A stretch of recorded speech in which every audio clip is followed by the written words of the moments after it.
Gone are the days when grooming for men only consists of shaving your face and oiling your hair. There is a lot more to it. Want to maximize your attractiveness? Well, good. We are here at DC Homme to provide some male grooming tips for you. So let's get to it. Style Access starts now. Hello, my name is Rosie, and I'm passionate about fashion. My experiences as a stylist, challenge face-off host, TV personality, and blogger bring us here to discuss all things fashion. Welcome to the Style Access Experience.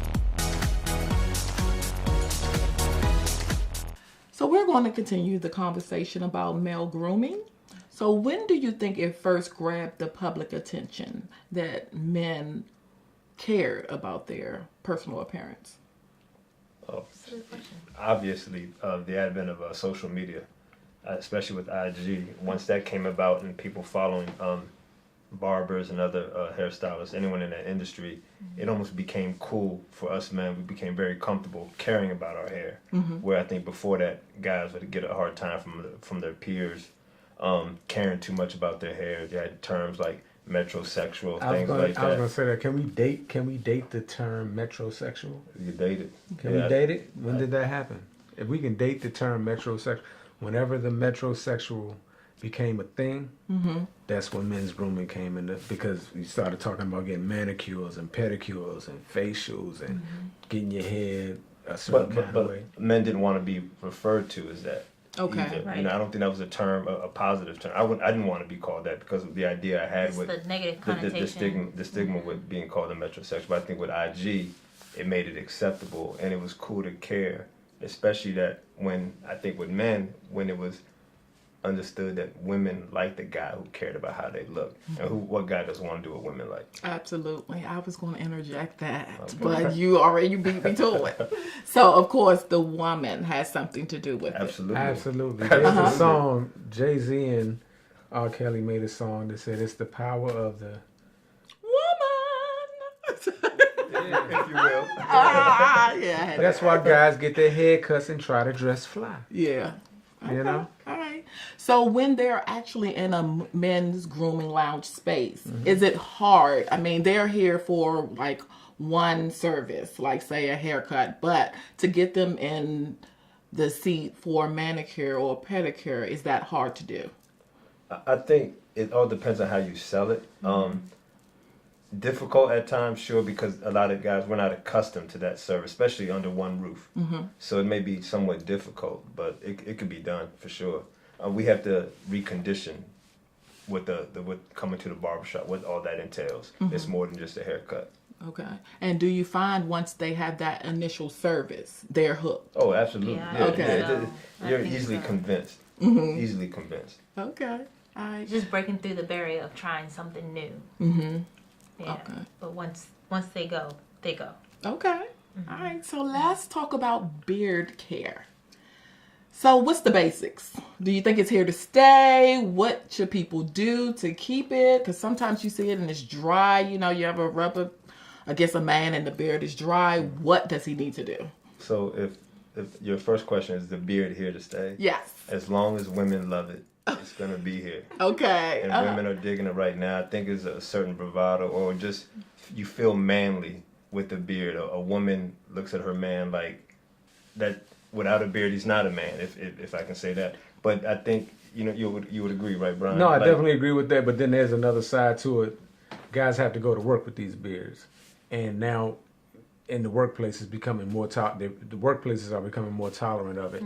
Even in the military and the government is becoming more liberal. In the military, you got they what do they call it? They get a profile, where they're allowed to wear their beards, and guys are really, it may be because of the women that are in their lives that like, I want to keep my beard, so I got to get this profile. But but to add on what he was saying about it being more acceptable in the workplace, I think a lot of that has to do with because white, black, everybody's wearing a beard right now. It's not like if someone is wearing dreads and there's a stigma with that at the workplace because you're only targeting one group.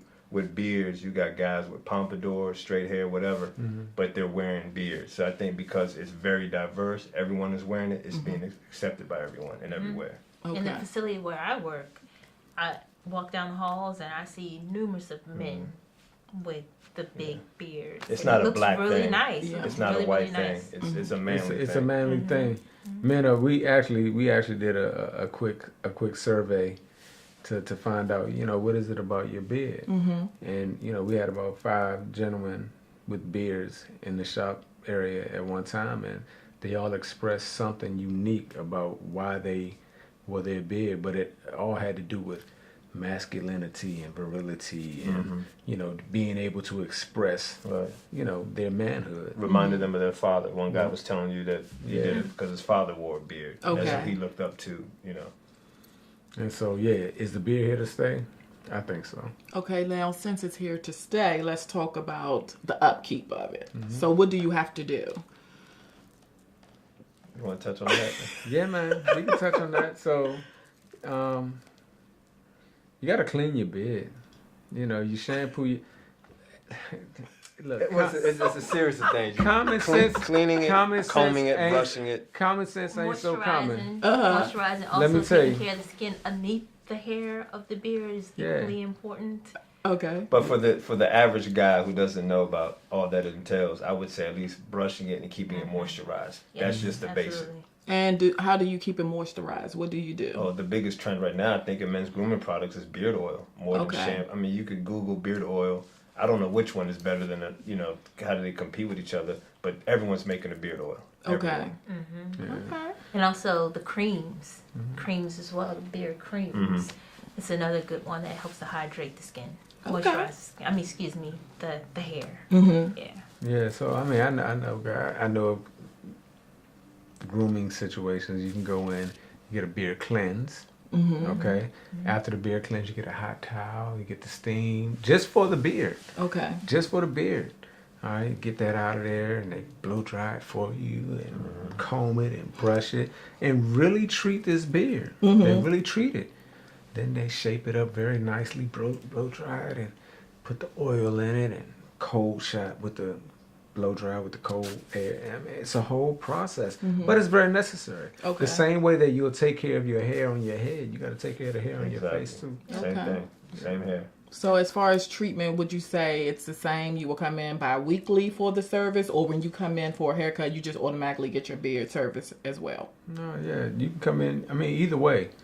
I recommend that to get it all done at once. Get your come in every week, every 2 weeks. Get your hair cut, get your beard trimmed. Yeah. Okay. And the biggest benefit from that, I think, it would be when your significant other is laid up on your beard. And what does that smell? What Yeah. oil is that? I think that's, and I think We know we like that, right? Absolutely. I can speak for a lot of men. I think that's the real reason why we do it, because I think guys we're Vikings for real, and we don't really get into all that. But because again, going back to the woman, appreciating that we take care of that, and they have to smell that. I mean, it's crazy. Like even my daughter, like, Daddy, your beard tickles. Like it's a thing with thing. my Men dad. should have beards. Men should have beards. I saw a meme once that said, "What do you call a man without a beard?" What? A woman. Oh, like, wait for it. In fact, I convinced my dad to grow his beard out. Really? Yeah. Okay, the power Yeah, of a woman. Exactly. Yes. Exactly. Now let's transition to hair units. Now let's talk about this. Yeah. Why is it necessary for a guy to utilize a hair unit? I guess it's a confidence builder for me.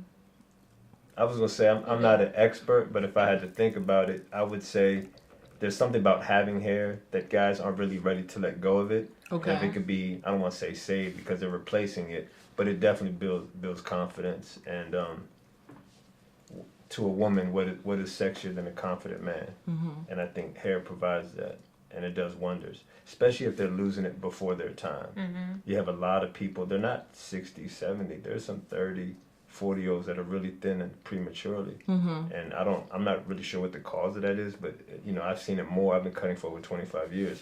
it's like rampant right now. I don't know if it's hats. I don't have no idea if it's our diet or what, but it seems to be very, very common. And now with the hair units from a barber's perspective, it's also very lucrative. Okay. And it's a valuable solution. You know, coming up in barbering school, I remember the barbering school that I came up in. One of the instructors, he did toupees, and they were horrible. But credit to these gentlemen who have made these advances with these hair units. They look great.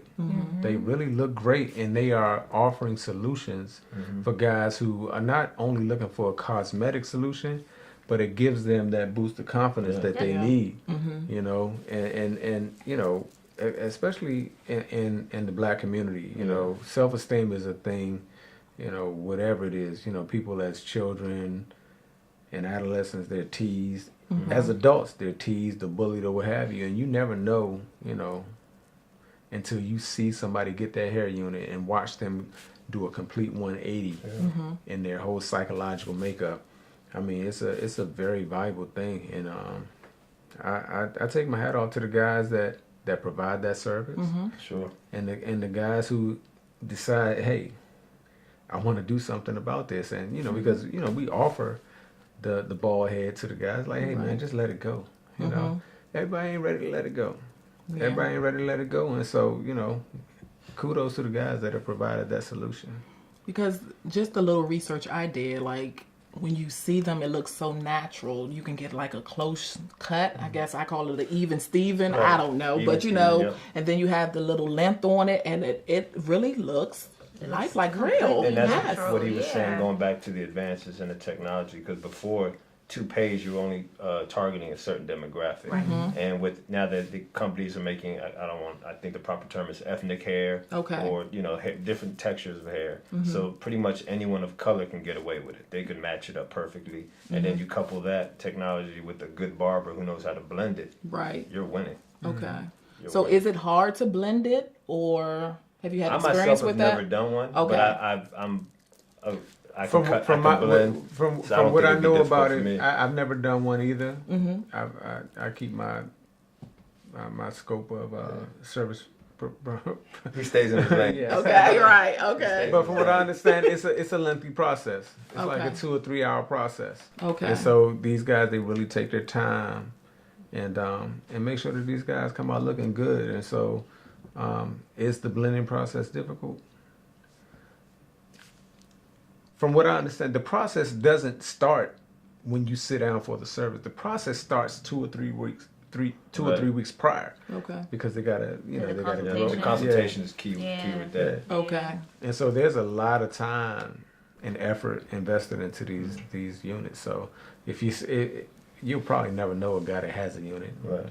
But I feel if you're a great barber and you can blend well, I think that would be normal to you to blend that one in as well. Okay. Now, what about coloring the hairline? Is The that enhan- the something that enhancements and all people? that? That's huge. That's now, huge. too. Okay. Very, very big. And why is that? Same deal. Same Yeah, same pretty reason. much. Okay. Same deal. Everybody wants that. You're especially in our culture, you're judged for a guy. I guess with women, how long their hair is signifies one thing, but with men, how tight your hairline is, your shape up, especially with black hair. I think that's very, very key. If the blend is off, or if it's uneven, but as long as you got that tight, crisp hairline, I think at a young age we've been taught that that's a great haircut. Your line has to be sharp at all times. It's the most important part of the haircut. Okay. Yeah. And I think with the enhancements, you're able to make it bold and stand out. And I think that's really, it's one I've of the seen it reasons why called a it's big. 3D hairline. 3D. So that thing's popping out From all angles. all angles. Yeah, man. It's a serious thing, but no, that is in our culture. That is a very important aspect of the haircut. And in some cultures, I mean, they don't even get a shape up. You know what I mean? So it's really targeted to a certain demographic. Okay. And to wrap this up, I want you guys to each give me your top three best male grooming experiences, I guess. Experiences that we've had, or Yes, what? with a client. Yeah. I guess with seeing somebody's self-esteem go up, or That's every cut. I hope. Okay. Look, I Some have more than others, I have sure. something that Okay. comes to mind right away. I had a gentleman come in. It was his first service with me in this space. Mm-hmm. I don't know if you guys remember. I but do. I know what you're about to say. Yeah. He said, "What did he say? I was having a bad day." Mm-hmm. He said, "I was having a bad day Till you came here. until I came in here." Oh wow. And I'll tell anybody, I don't pride myself on giving the best haircut, but I do pride myself on offering the highest level of service that somebody can receive. I pride myself on providing a great experience. And for him to have said that, mission accomplished. And I've been cutting hair for 20 years, and that's the first thing that came to mind. Because that's what I built my brand on. I want to create the best customer service experience that I can possibly create. I'm not into the enhancements or the units or the best haircut. I'm into the best overall experience. Okay. Okay. Do you have an experience? So my best experience, I would say, was providing excellent service. Just like caveating on what Brian said, is providing that excellent professional service. And when I turn the guys around to the chair, or I put them to sleep on the table, we get in the facial, you know, they wake up or they look at that mirror and they're like prized with what it is that I've done for them. And it's going back to that self-esteem and feeling some pride in what it is that I've done for somebody else. Okay. Being selfless. Okay. Yeah. And bring us on home. Well, I'm like so visual, but I'm also a creative, right? So cutting hair is just something I enjoy to do, but I love art, and that entails so much. I just like creating. So one of my biggest satisfactions is when they want a haircut and they show me a picture and I can mimic that haircut on that person. Like, you know, imitation is the highest form of flattery, right? Yeah. But to see I could deliver, not the way that person may look, the facial features and all that, but to give someone that exact same haircut, I think that's just awesome. And I love to see the look on their face, like, wow, you captured, here's a picture, and you can do it to a T exactly how the picture is and give me that. I love doing that. It's nice. You Yeah. good? Yeah. You can really do it. Okay. Yeah. All right. We have your co-signers over here. I believe it. I believe it. Show me a picture. I know. Well, thank you guys. I really appreciate having this open discussion about male grooming. Yeah. All right. It's awesome. Thank you. More style access after the break.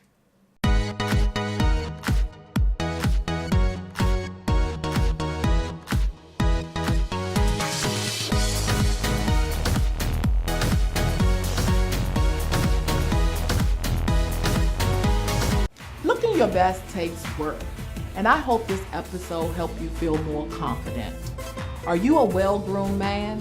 If so, we would like to hear from you. Send us a pic or tag us on social media, and we will share on our pages. As always, be sure to stay connected with us on Instagram and YouTube at Style Access Show.